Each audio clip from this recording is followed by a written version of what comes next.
Broadcasting from Salisbury University campus, this is WSDL Ocean City, NPR News Talk 90.7. Putting Delmarva first. Stay tuned for Delmarva Today with your host, Don Rush.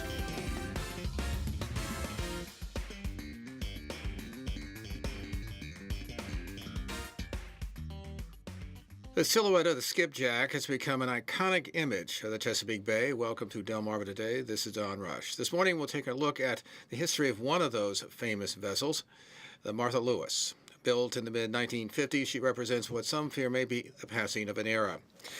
There are only around a dozen or so such vessels in the bay, when once there were hundreds that could be seen on the harbors of the eastern shore.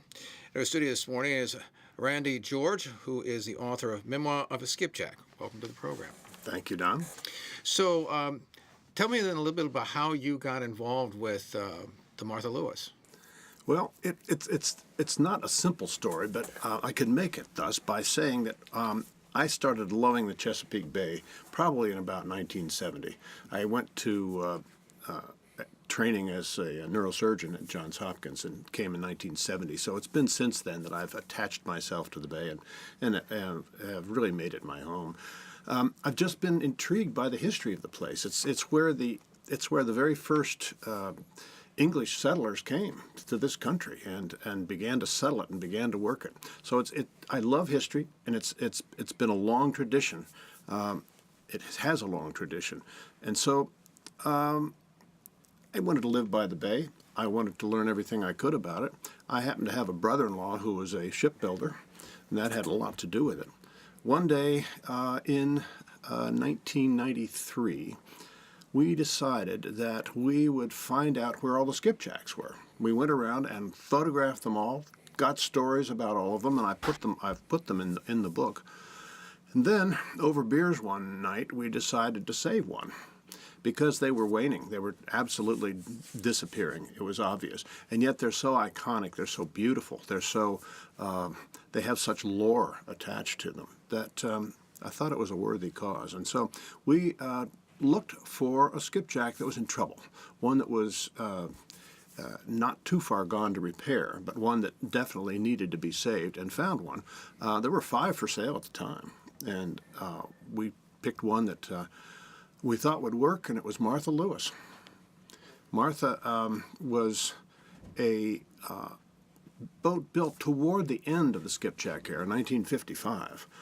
There have been very few since, and the people that built her became a part of my quest. I wanted to know how, why, and where Martha Lewis evolved. And so I went out on a search for all the people that had ever had anything to do with this particular skipjack.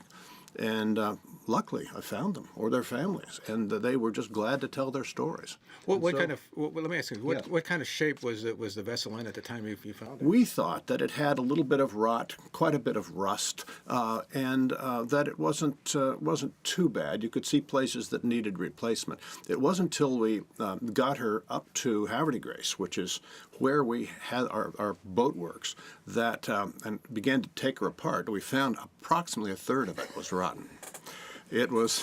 We did not want to leave any beams, any planks in it that had rot in them at any place. So 1/3 of those went away.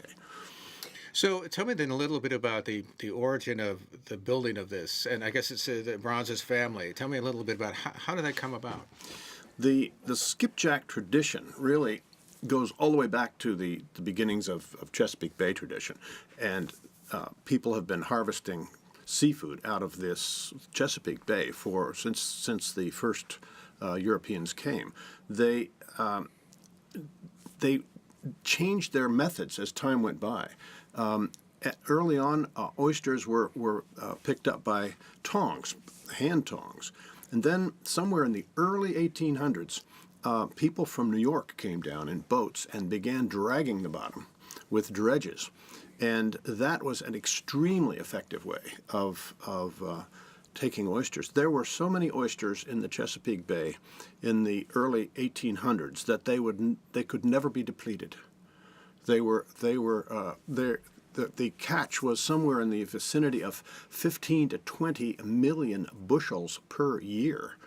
A lot of it by dredging. Dredge is a very effective rake with a basket on the back of it that collects oysters in a quite efficient way.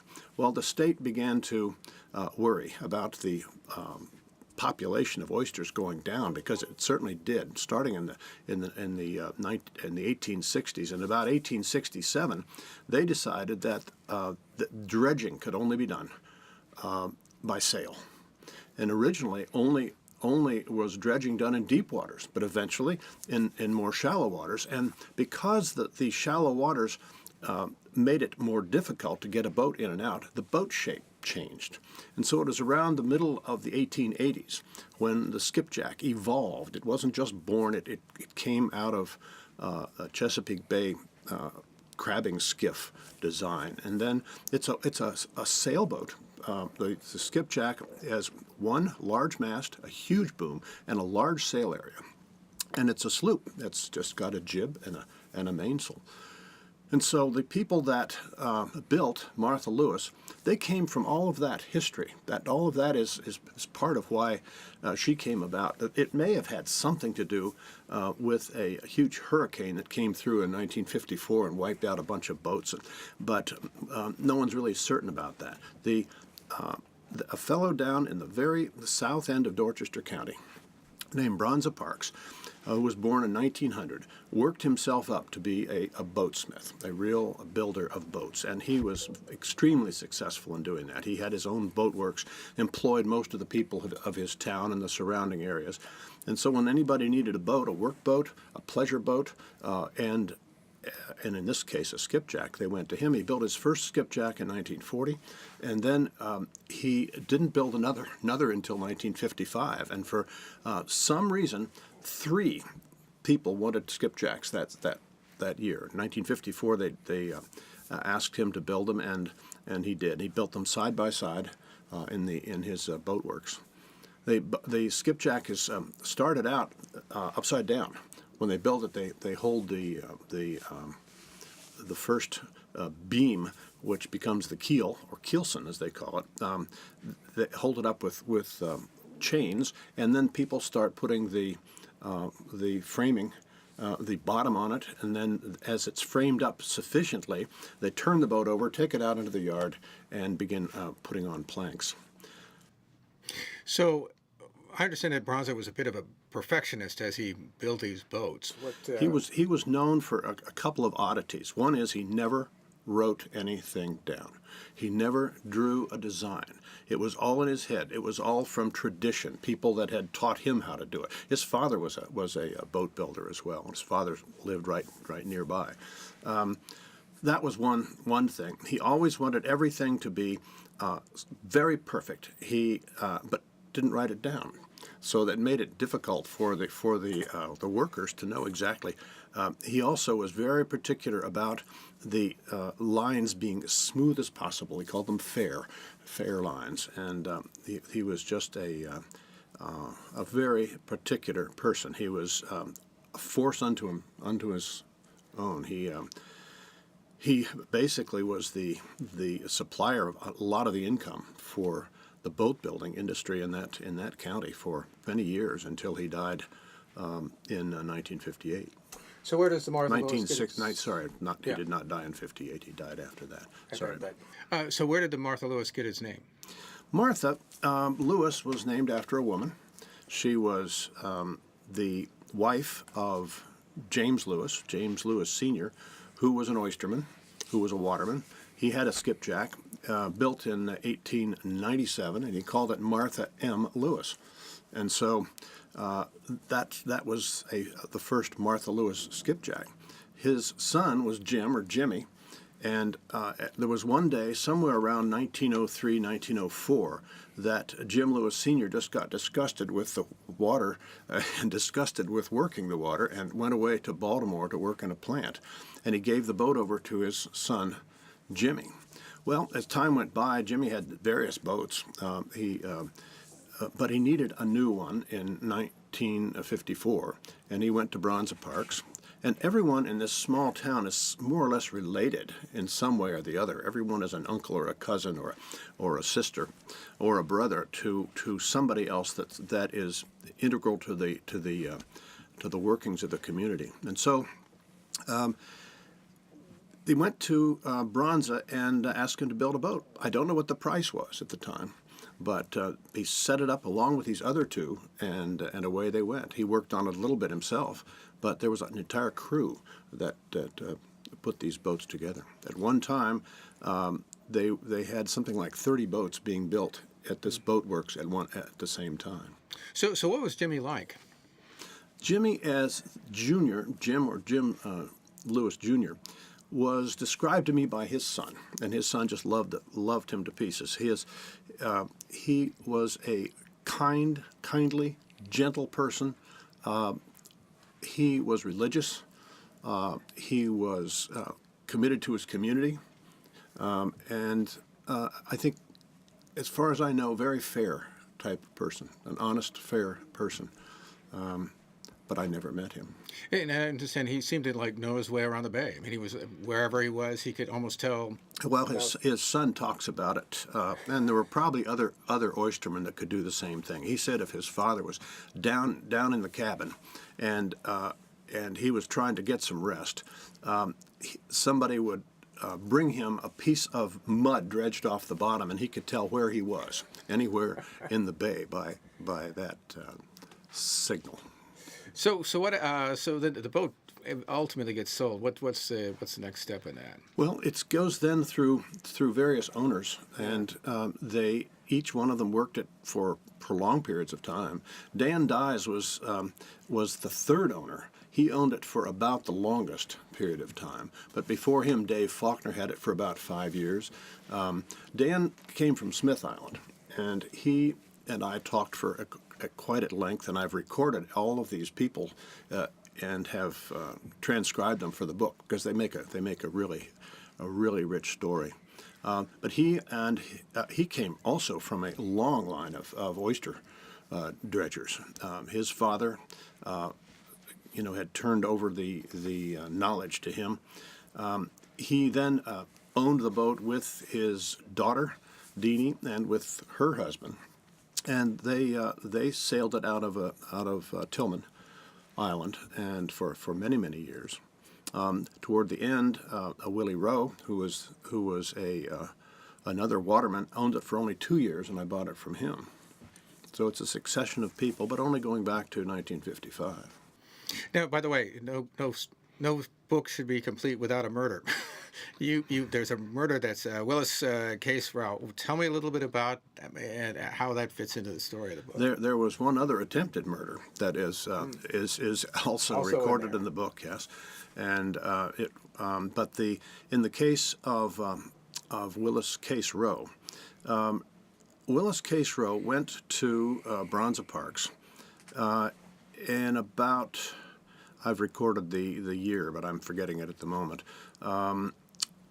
In about the early 60s, and wanted a skipjack, a very small skipjack, a not a toy, but a little pleasure boat skipjack made.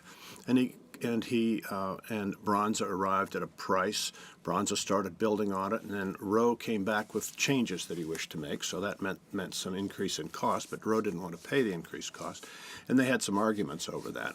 There was a fellow that was really integral to the boat building business in Dorchester County named Jim Richardson, and Jim became kind of the arbiter for this argument about what a boat should cost, and so he went with Willis Case Rowe down to kind of see Bronza about this problem, and Richardson agreed with Bronza that he was being fair and that Rowe should pay the price. So then Richardson stayed in the car while Rowe went in to pay Bronza, and he heard gunshots. There were 3 of them, and he ran in, and there was Bronza dead on the floor, Rowe holding the smoking gun. And it ruined the town. I mean, it just changed everything. The main employer, main relative, of the area was just gone, and people didn't really get over that. I think almost ever. It was such a traumatic event. Do we have any sense about why he did it? I mean, I think you indicate that he got off on insanity, but I mean, is there any sense about just outside of just simply the dispute over the money? His Bronze's daughter talked with him on their house porch one time and told me that he just didn't seem like a straight person, like somebody that was reliable. That was her take on it, and she warned her father about that. The fellow may have been a hothead, but we don't know.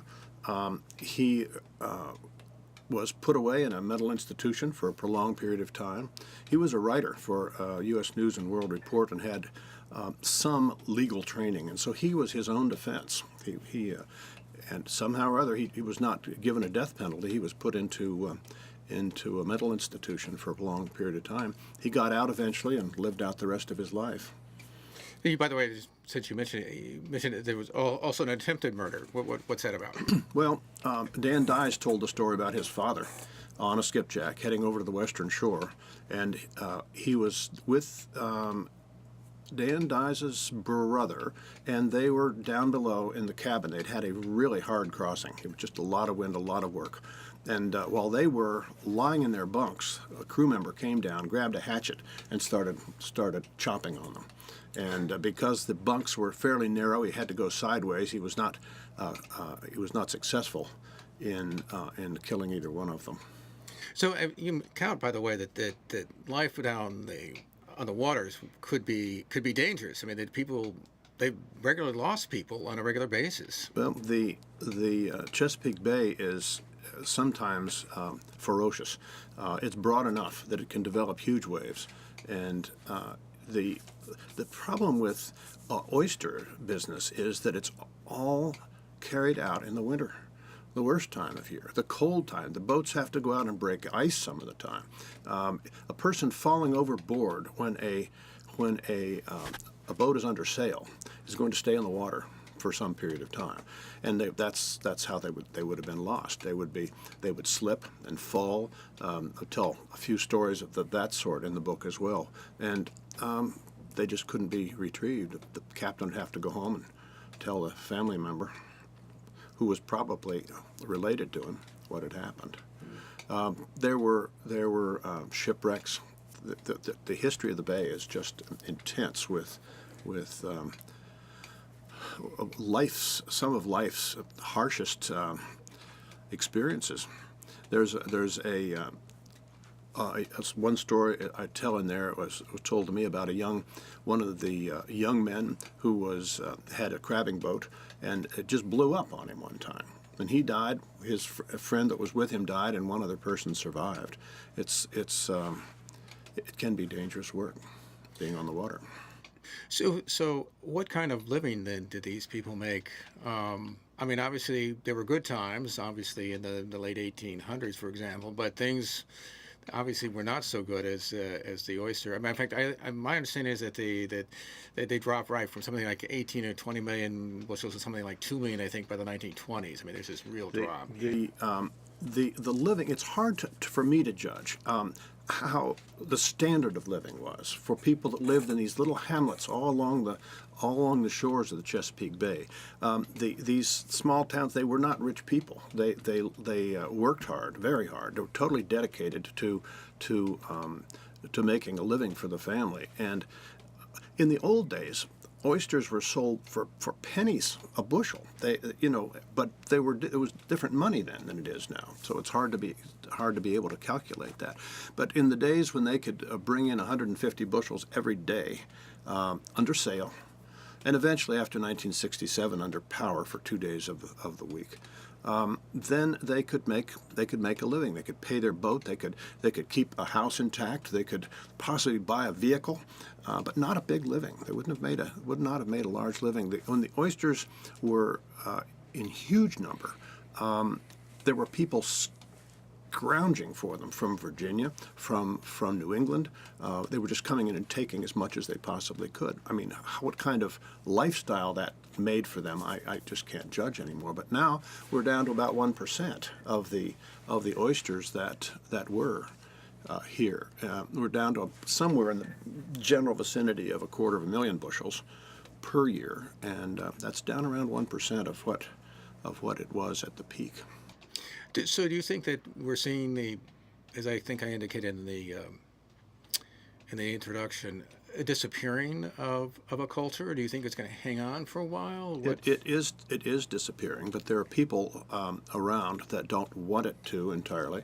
The oystermen themselves have some kind of a voice in the state government. They are able to allow more fishing. As example, in 1967, when they started using power dredging, the oysters were in great decline already, but the state decided just to keep them alive that they would allow them to work under power. There are other people are continuing to take oysters, and they all have a voice in how the harvest is controlled. But the boat is now a thing of the past. It is a relic, but it's such a beautiful one. It's it's the Maryland State boat since 1985. It's what some people think of when they think of the Chesapeake. Certainly, that's the way it is for me. So, by the way, have you been out? I know they have the skipjack races out of Deal. I think was it Cambridge? I think is. There have been several places. It started really in the early to mid 1900s. It was said that they would race to get to the dock so that they would sell their oysters at the highest price. Well, it so happens in those days buy boats were coming out to them, and they weren't necessarily racing to the dock, but they had competition. They were certainly competing for a living, and so they would race each other home when they would have the opportunity. And then they started having sort of formalized races in various different ports along the bay. And the one that's lasted about the longest is at Deal Island. They have it. The races at Labor Day, and right now there are probably a dozen boats that are still functioning in some fashion or the other. They are being used for teaching, for ecology of the bay teaching. They have 501c3 tax status so that people can donate to them, and so they have to ask for grants just to keep them alive. It's very expensive to replace one of these boats. It may be cheaper to build one than to repair them. It's just a very tedious. In order to get it right, in order to make it exactly the way it should, in my book, because of my brother-in-law, I have all the drawings, all of the terms, all of the entire description of how a skipjack is built, in the greatest detail probably that's out there, including Howard Chappell's work. It's hopefully a record of this passing era, but it's a rich historical emblem that I was glad to be associated with. By the way, we've had a number of famous skipjack captains, Art Daniels, who just passed away not too long ago. Any of them stand out to you, or as a group that kind of characteristics that you have to have? Each one of these people was stalwart. They were strong. They were determined. They were just dedicated to what they did. They could not be otherwise. It was too hard of a job. They looked out for each other. For the most part, they would take care of somebody who was in trouble that needed something. They were always in contention with each other for the livelihood, but that they were in it in the same way. They all needed the same things, and so they were tough. But in many cases, you hear stories of them being just completely kindly and committed to family and their community. Each one of the captains has his own story, a long story, and each family has its own story. And everybody that's lived around the bay very much knows someone who knows someone who has dealt with the skipjack. So what when you were refurbishing the Martha Lewis. Did you have a lot of community help as well? I know that there are a number, I think it was the Catherine, for example, which was just refurbished by Stony Whitelock, that there were a lot of folks who came out who helped out. There were a lot of them that helped out. It went all the way from people just walking up to the yard and volunteering. There is a wooden boat school in Havre de Grace. The Maritime Museum had people, members, who came and spent hours working on the boat. And then after the boat was restored, preserving it, keeping the tradition alive. What I wanted to do was make certain that it dredged oysters every year afterwards. That just to keep the purpose going. And so a lot of people contributed to that. The politicians even helped. The Arsenal people at near Havre de Grace came and with their cranes and helped move it around and put the mast in, and there were many dozens of people involved in it. The actual shipwrights, there were probably a dozen working on it, and they were very busily doing this during the worst winter that we've had since. It was wretched. It was blustery, icy, cold, snow all over. You could not drive part of the time. The boat was then covered by a tent that collapsed twice. They had to build a frame around it just to keep working, and they did. They kept working all through the winter, except when it was just plain impossible. So, as I understand it, at the end of the book, it's now at the Maritime Museum. Is that right? It's not there. No, not now. It is not. Okay. It is, and it was actually never owned by or run by the Maritime Museum. Okay. It was run by a separate organization called Chesapeake Heritage Conservancy, and it still is. And it's in Havre de Grace, and it's been in Havre de Grace since 1993. It's been one of their tourist attractions. There's a board of directors that works it. I think there are 11 on the board right now, and she's still alive. She went through a hard time for about the past 3 years. Money is the problem, getting money. But now they have grants. They've got plenty to put it there. Thinking it's right now not working, but that it will be in June, starting up again in June. So has it been working then all this time? I mean, after all you guys... except for this last spell when repairs got to be more expensive than they had money to do, and so it stayed. It was on dry dock in Baltimore for a while, and then it went up to Havre de Grace, where it's been in the water. The hull is in great shape. The mast is not presently on her, but will be. So, do you think that we'll maintain at least the number of skipjacks that we have, or it all comes down to this idea of wanting to preserve history, and how many people are out there that want to do that, think that's important enough, that want to spend money on it, time, labor, to keep it going. But in terms of economically making money for watermen, it is definitely waning. Has to be. So, do you think that we'll be successful in preserving the culture that we have here, or is it morphing? Because I know, for instance, there are a number of folks who obviously their kids, for instance, decide, well, this is too hard to work. I don't want to do this. I want to go and maybe have an easier life. Obviously, there are a number of people who continue with the skipjacks in terms of generationally speaking, but do you think that we're seeing a diminishing return here? A lot of it has to do with, in the case of oysters, with just the lack of oysters. They were hit starting in about the 1960s with two parasitic diseases. They were, the brief term for them are MSX and Dermo. And they get into the oyster and they weaken it severely, and by the age of 3 they kill it. And that's the age when you harvest an oyster, when it's 3 inches long, and it has just decimated but overfishing was what decimated it before the 1960s, and that is still an issue. The state, starting in around I think 2010 or so, began making restricted areas where oysters could not be harvested at all, and they've made something like 24% of all the oyster grounds are now like that. It's a a race between losing the fishing industry and killing off all the oysters, and that is really going to be the answer whether any of this persists. If there are no oysters, the skipjacks will then just be put up on display and be used for some adventures. But as long as there are oysters there will be the skipjacks dredging them.